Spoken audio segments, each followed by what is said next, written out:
This mess didn't happen by accident. It happened by habit.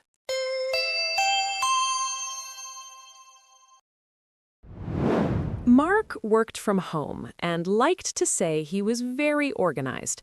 He said this often, mostly to himself. His desk told a quieter story. Every morning, Mark sat down with coffee and a clear plan. He would answer emails, finish one small task, and then clean his desk before lunch.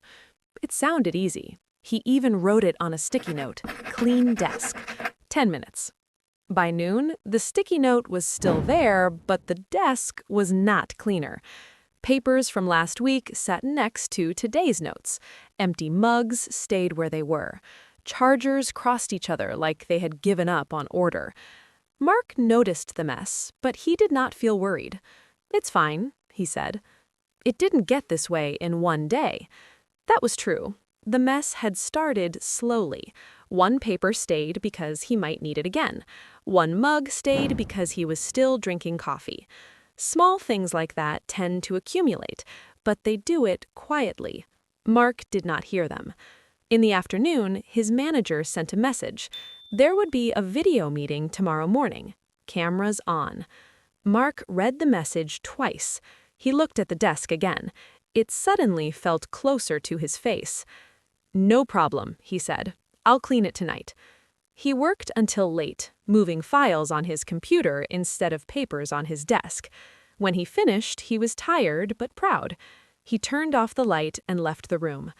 The next morning, Mark woke up early with a clear goal.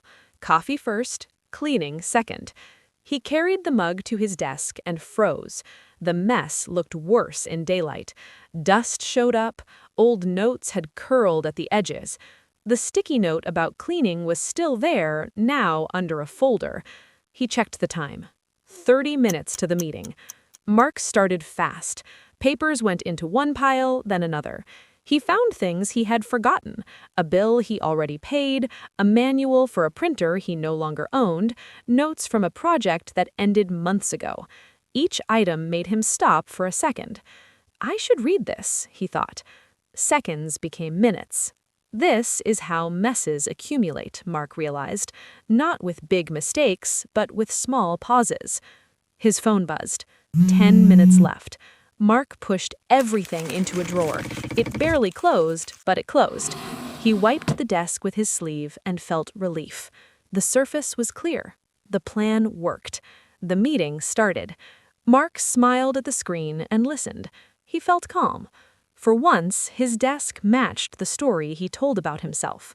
Halfway through the meeting, his manager said, "Mark, can you share the report from last quarter?" "Yes," Mark said quickly. He reached for the drawer. It did not open. Mark pulled again. Nothing. He smiled at the camera, still talking, still calm on the outside. He tried a third time. The drawer stayed shut. He remembered the bill, the manual, the old notes. He remembered pushing instead of choosing. "I'll send it right after the meeting," he said. When the call ended, Mark leaned back, ready to finally deal with the drawer. Before he could move, another message appeared on his screen.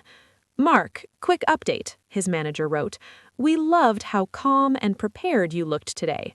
We're moving you to lead the new remote training next week. You'll be teaching productivity habits." Mark stared at the message. Then he looked at the drawer. He pulled harder this time.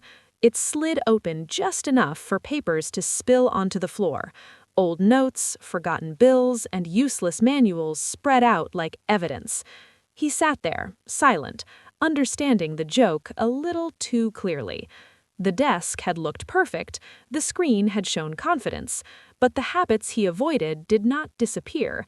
They simply accumulate out of sight, waiting for the wrong moment. Mark picked up one paper and... "Well," he said, "I guess lesson 1 is ready." Great! Now you know that accumulate means to gradually gather or increase over time, often in small amounts until there is a large total. For example, small debts can accumulate quickly if ignored. Can you think of a sentence using this word? Write it in the comments below. I'd love to see your examples. If you enjoyed the story, don't forget to like and subscribe for more fun English stories. See you in the next one!